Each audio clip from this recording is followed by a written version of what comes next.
Pireezidaantiin Ameerikaa Doonaald Tiraamp erga waggaa dura marsaa lammaffaa pireezidaantii ta'uun Ameerikaa tajaajiluu eegalanii waan baay'ee gochaa jiru.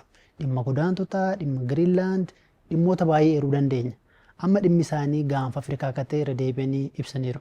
Dhuguma garuu pireezidaant Tiraamp Itoophiyaa fi Masrii araarsumaaf barbaadan. Wanti isaan barbaadan maalidha? Xiinxalaan kanarra dubbisnee wanti isaan jedhan maali? Tokko Tiraamp waraana kana yookiin biyyoota lamaan gidduu waraanni dhalachuu danda'a. Isa dhaabsisee badhaasa noobilii nan argadha jedhanii wanta abdatan qabu. Kanas irra deddeebiin kana dura ibsaniiru. Garuu Itoophiyaa fi Masrii gidduu waraanni eegalee hin jiru.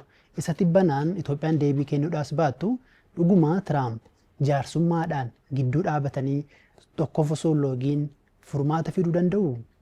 አዎ አይችልም። በቃ ገለልተኛ መሆን አይችልም። ከአሁንም በፊት ተሞክሮ አልሆነም። አይ አትችሉም ማለት ደግሞ በተለይ በአሁኑ የዓለም ፖለቲካ እያየነው ያለው ነገር Ameerikaa fi Tiraamp walaba ta'uu yookaan jaarsa ta'uu hin danda'an. Kana duras yaalamee hin taane. Siyaasa ammaa addunyaa irratti adeemaa jiruun immoo lakkisaa hin dandeessanii jechuun nama dhiba. Addunyaa kallattii hin eegamne irra deemaa jirti. Sababa Giriinlaand biyyoota Awurooppaa doorsisaa jiru Tiraamp. Keenya immoo waan itti salphatu natti fakkaata. Yeroos Ameerikaan isinan araarsaa yeroo jettu gama keenyan shakkii guddaatu ture. Haala Ameerikaa waliin yeroo ilaalamu diduunis ni rakkisa.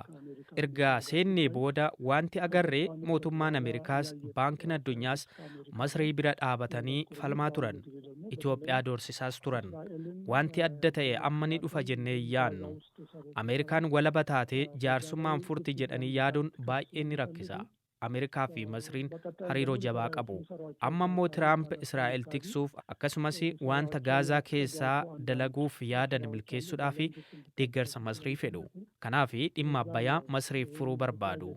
Kanaaf dhiibbaa cimsanii Masrii deeggaranii tarii Itoophiyaa harka micciiranii waliigaltee mallatteessisuuf waan sosso'an natti fakkaata.